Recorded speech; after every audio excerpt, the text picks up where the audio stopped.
Ladies and gentlemen, she walks alone, not because she isn't lovable, not because she's broken, not because she's bitter, but because destiny sometimes requires distance.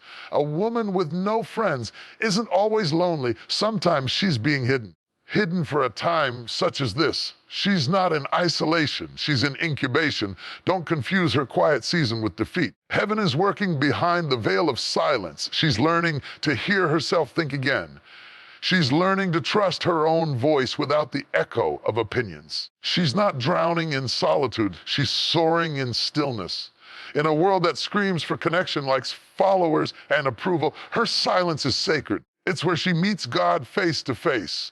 It's where the brokenness gets healed, not posted. It's where the oil is crushed from the olive. No one sees the press. Don't underestimate her just because she walks in a room and doesn't attach herself to cliques or crowds. She doesn't need applause to validate her worth. She's past the need for performance. She's not seeking to be seen. She's been chosen to be set apart. You call it loneliness. Heaven calls it consecration. That woman you see sitting alone at the table, head high, eyes calm. Don't assume she's got no one. She's got angels on assignment, wisdom as her companion, and discernment as her guard. She's been delivered from needing to be understood by everyone. The silence around her isn't empty, it's full of divine instruction. She's not friendless, she's fearless. Because when you've cried your eyes out in the middle of the night and no one was there to wipe the tears but God, you've fought battles that no one even knew you were in. When you've learned how to protect your peace like a soldier guards the gates. You don't crave popularity. You crave purpose. She's learned that being misunderstood is part of the anointing. She's learned that not being invited was actually protection. She's learned that rejection was redirection. She's learned that when everyone leaves, the right one stays. And in that quiet place, a lioness is forming. Friendships didn't fail. Her assignments simply shifted. Her loyalty didn't fade. Her standards just rose. And now she walks with power you can't buy, peace you can't fake, and discernment you can't teach. You don't have to fear a woman who walks alone. You have to respect her. She carries the presence of 1,000 prayers. She wears the weight of private victories. She is proof that silence can be strength and solitude can be strategy. So the next time you see a woman with no friends, don't pity her. Honor her. She holds a secret power because some women weren't born to blend in. They were born to stand out, not surrounded, but selected. There are moments in life when everything goes quiet. The phone stops ringing, the invitations stop coming, and the people you used to call on are suddenly nowhere to be found. For many, this season feels like abandonment, like life is punishing you or people are rejecting you. But what if this silence isn't rejection? What if it's redirection? What if isolation is not a punishment, but a platform for transformation? What if it is the sacred space where the next version of you is being prepared? Isolation is often misunderstood. We tend to see it as loneliness, as being cast out or forgotten. But in truth, isolation is one of the most powerful tools that life, and more importantly, purpose, uses to develop us. Greatness is not built in crowds. It's cultivated in the shadows. Diamonds don't form in daylight. They are formed under intense pressure in the dark. And just like the diamond, you too are being refined, not in public, but in private. There are seasons where your social circle shrinks, your calendar empties, your days feel quieter than usual. But instead of rushing to fill the silence, what if you leaned into it? What if you saw the lack of noise as an invitation to hear more clearly in the absence of distractions? Your spirit finally has the space to speak. Your soul finally has room to breathe, and your destiny has the chance to make itself known without interference. Preparation doesn't happen in the spotlight, it happens in the shadows. The woman with a deep calling cannot afford shallow surroundings. Sometimes life will strip away what is comfortable to give you what is necessary. You were never meant to be distracted by constant chatter, meaningless connections, or surface-level approval. When you are set apart, it is because you are being sanctified for something specific. Many women have found themselves in rooms where they once fit but now feel foreign. Conversations that once excited them now feel empty. Relationships they once depended on now feel draining. That is not regression, that is elevation. And elevation will always cost you something. Oftentimes, costs you company. And that's okay, because isolation is not about being alone. It's about being aligned. Aligned with your higher self, aligned with the voice of God, aligned with clarity, vision, and focus. In isolation, there's no one to impress, no one to compare yourself to, no one to distract you from doing the deep internal work that transformation demands. Think about the caterpillar. Before it can ever fly as a butterfly, it must enter the cocoon. It must wrap itself in solitude and submit to a process that no one else can help with. It can't be rushed. It can't be skipped, can't be shared. That transformation must happen alone, in silence, in stillness. And so must yours in your cocoon season. You'll start to hear yourself differently. You'll begin to identify thought patterns that need to be broken, beliefs that need to be rewritten, dreams that are waiting to be reawakened. This process requires solitude, not because you're being punished, but because you're being prioritized. Life is saying, this one is special, this one is chosen, this one can't be distracted right now. But that doesn't mean isolation feels easy. It can feel heavy, the silence can echo, the days can feel long, and the temptation to go back to what's familiar can be strong. But remember, familiarity is not the same as fulfillment. Don't return to noise just because you're uncomfortable with quiet. Don't settle for company when you're called for consecration. The truth is, many women are never fully activated in their power because they're afraid of being alone. So they surround themselves with noise, with people, activity, and end up forfeiting depth for the illusion of connection. But real power doesn't come from being liked.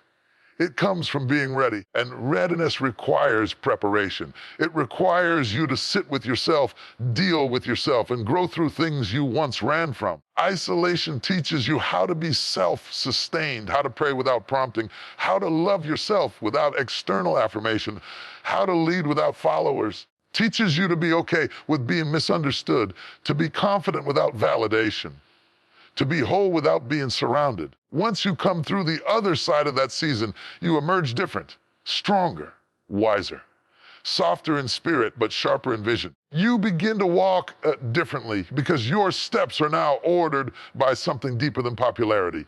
You speak with more authority because you've been through a silence that taught you how to listen.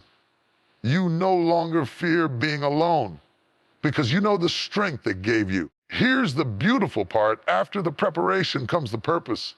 After the silence comes the sound. The woman who was hidden will be revealed. Not to entertain, not to blend in. She will be revealed because she's been prepared, and preparation never lies. When she walks into a room, the room shifts, not because she demands attention, but because she carries something developed in a place most people never dare to go. So if you find yourself in a season of isolation, take heart. Don't rush through it. Don't curse it. Embrace it and protect it. Dig deep into it because something is happening even if you can't see it. You are being set apart, not cast aside. You are being molded, not forgotten. And when it's time, preparation will speak for itself. The silence is not empty. It's sacred. It's where warriors are built. It's where identities are restored. It's where purpose is clarified, and it's where women rise, not with noise, but with knowing.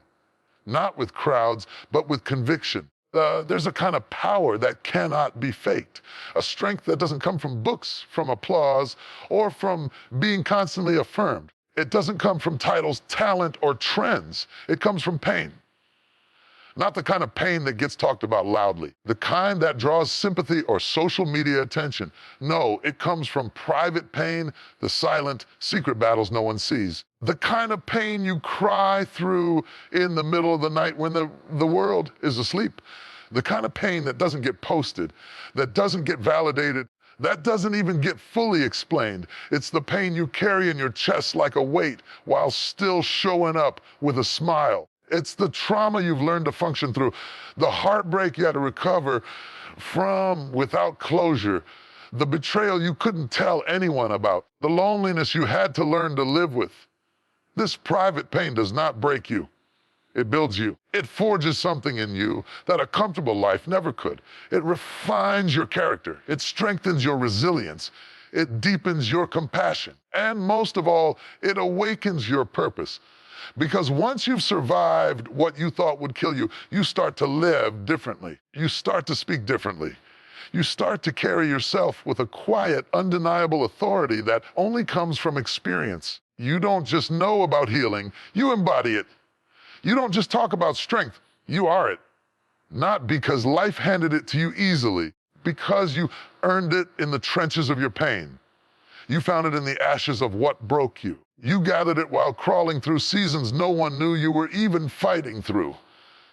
You see, public power, the kind of presence that moves a room, that shifts atmosphere, that commands respect, can't be copied or borrowed. It must be cultivated, and the cultivation doesn't happen on the platform. It happens in private, in the dark, in the moments when you feel forgotten, dismissed, overlooked, and exhausted. That's when the true work happens.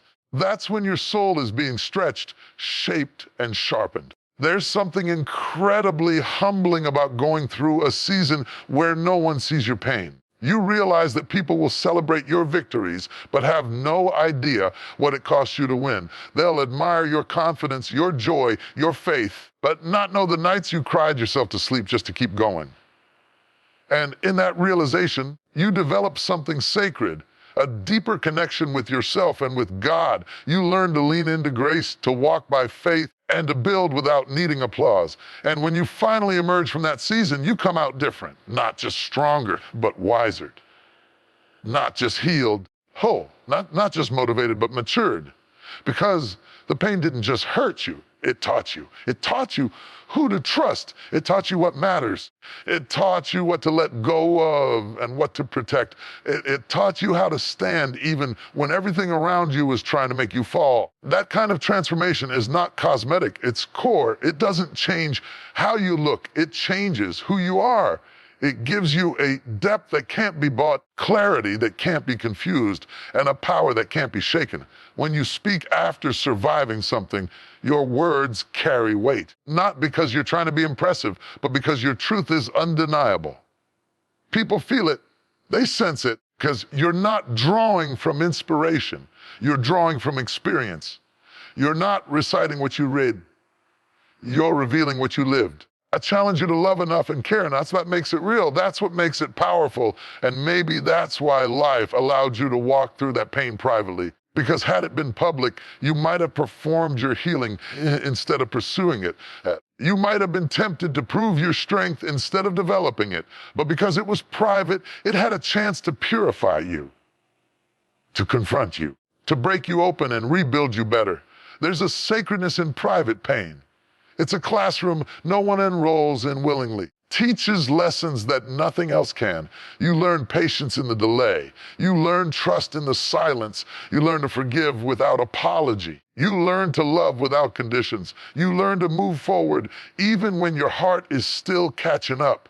You learn that your value isn't tied to who stays, who claps, or who believes in you.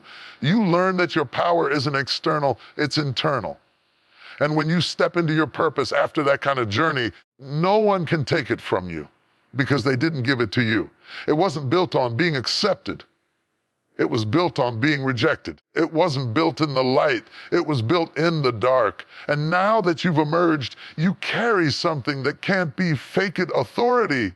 People will ask you, how are you so strong? They won't understand that strength wasn't a choice, it was a necessity. Every smile was paid for by a tear, every victory by a battle, every calm moment by a storm you endured alone.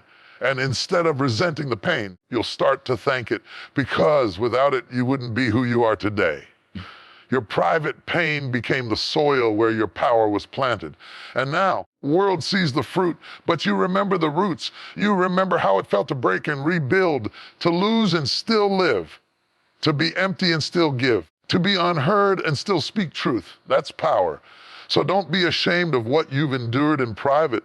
Don't be ashamed of the tears no one saw. prayers no one heard, or the nights no one checked on you. That was where your real work was done. That was where your power was formed. You are not weak because you had to cry in silence. You are strong because you got back up with no one cheering. You are not broken because you had pain. You're powerful because you turned that pain into purpose.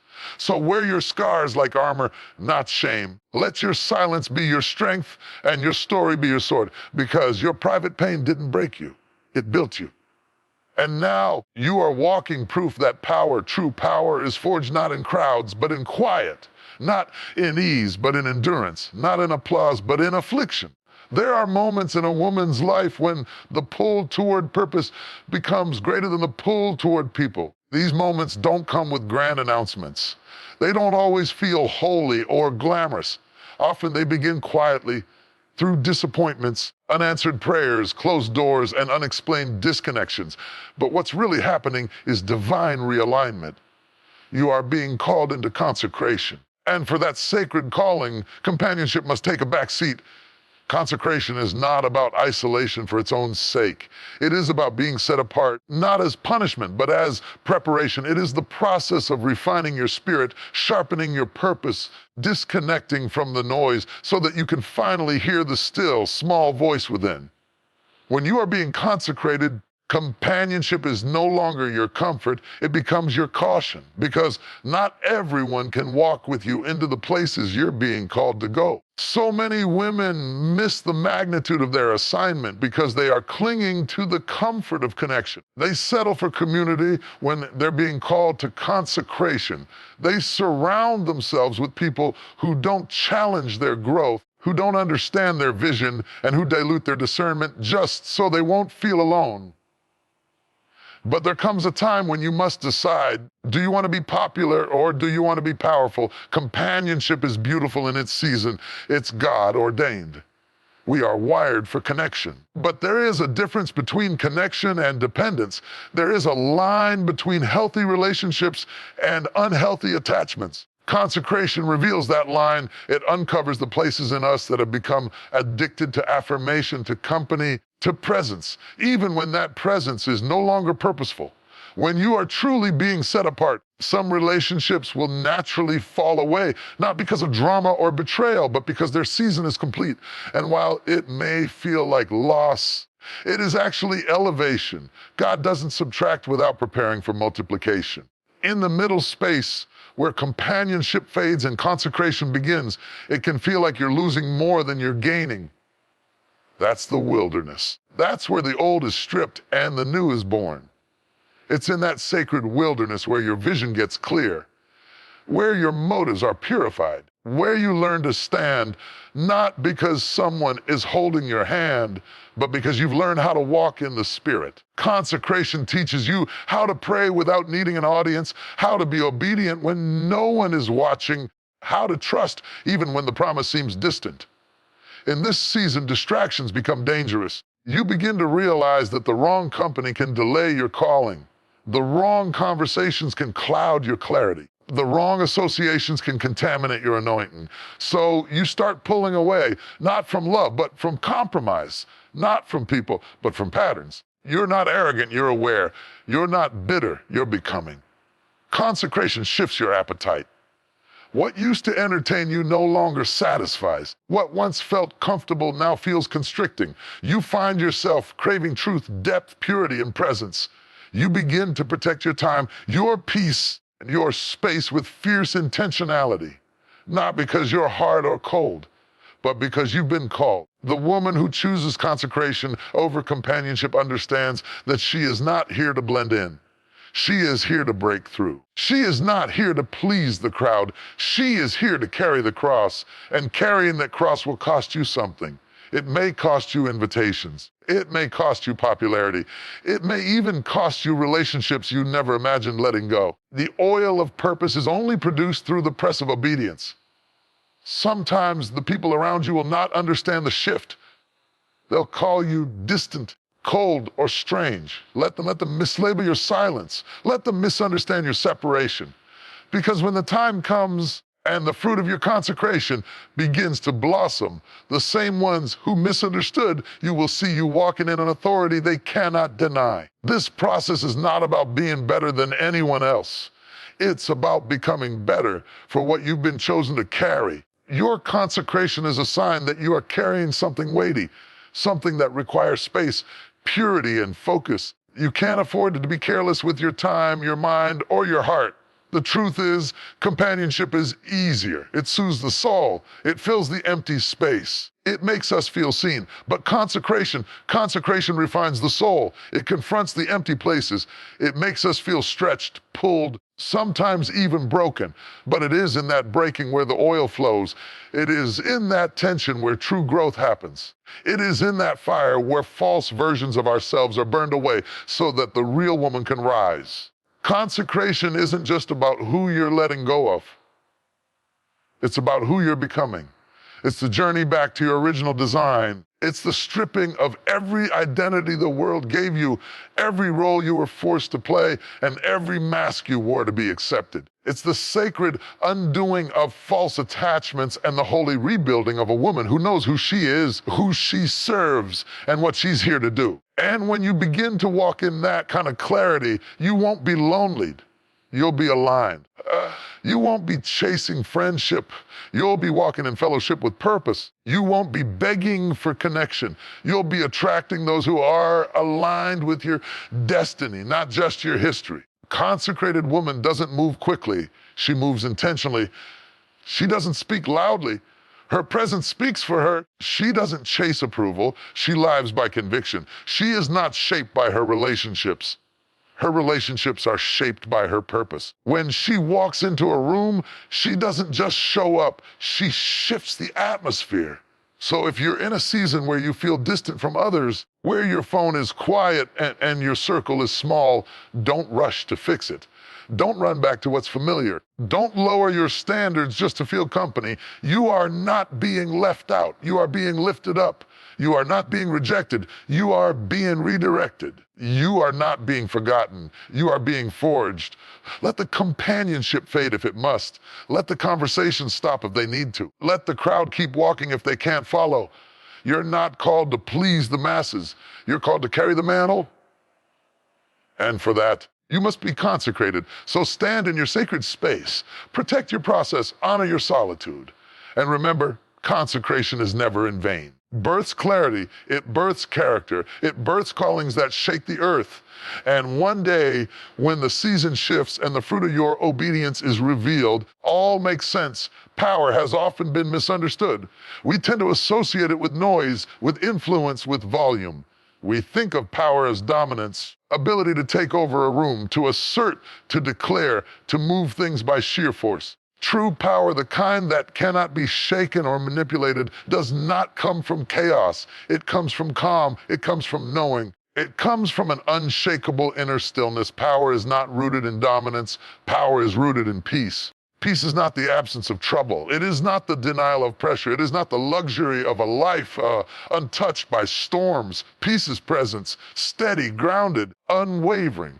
Peace is the internal confidence that no matter what happens around you, what is within you will not collapse. It is the kind of stability that doesn't fluctuate with the opinions of people or the circumstances of life. There is something commanding about a woman who walks in peace. She doesn't shout to be heard. She doesn't perform to be seen. She doesn't compete to be valued. She knows who she is and who she's not. She knows where she's going and what no longer deserves her energy. Her spirit is not frantic. Her heart is not desperate. She's not easily moved by gossip, by threats, by shade, or by sudden change because her power is anchored and her anchor is peace. Peace is protection. When you live in peace, you're not easily provoked. You don't give emotional access to just anyone. You don't allow every negative comment to plant a seed.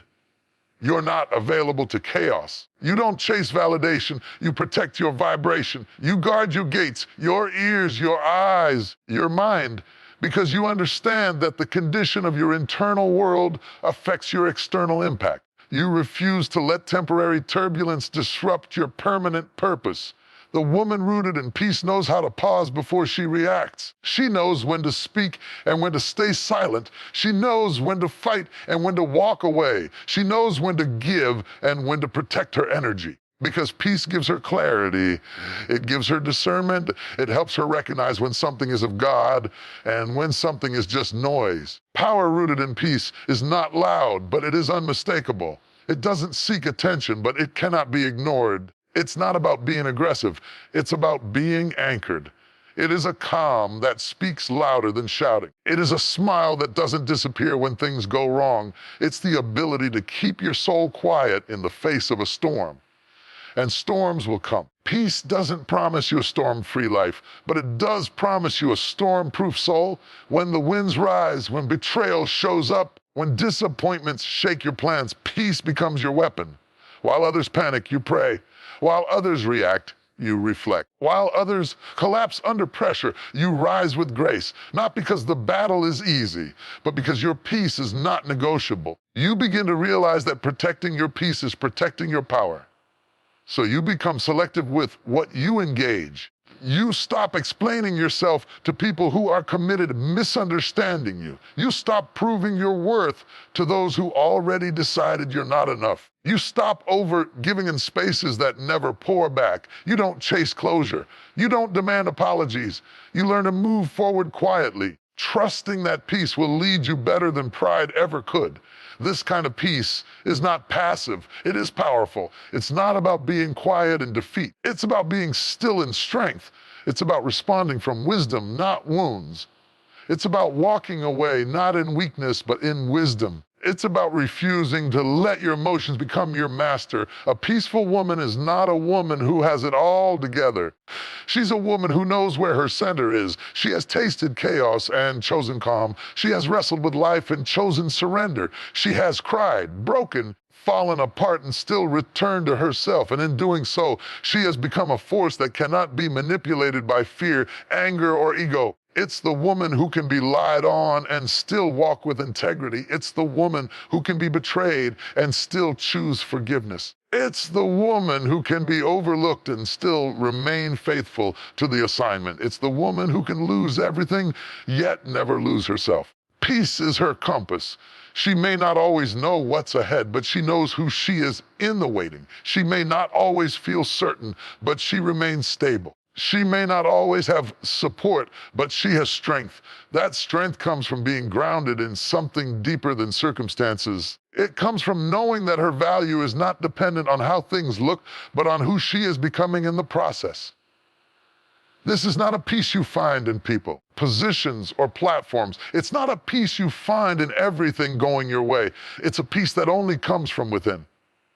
A peace built in prayer, developed in solitude, sustained by boundaries, and reinforced through wisdom. Power rooted in peace is sustainable. It doesn't burn out quickly. It doesn't fluctuate with trends. It stands the test of time because it's not built on emotion. It's built on character. It's not moved by storms. It moves through them. And on the other side of those storms, that woman doesn't emerge weaker. She emerges wiser. Where is my peace? Because wherever you find your peace, you will find your power. Don't give it away cheaply.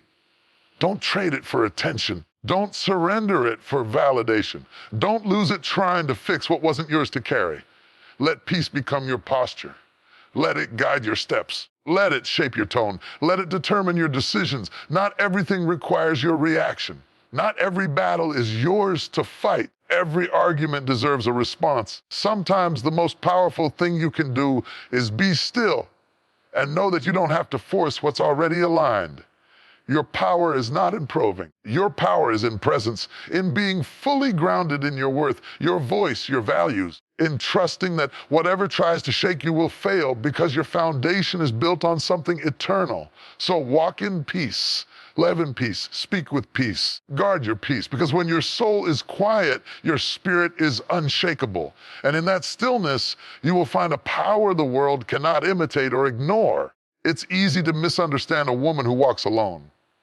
People look at her and assume she's friendless. They assume her solitude is a sign of deficiency, a lack of love, connection, or community. But what they don't realize is that her silence is not emptiness. Separation is not sadness. Her distance is not rejection. She is not friendless. She is fearless.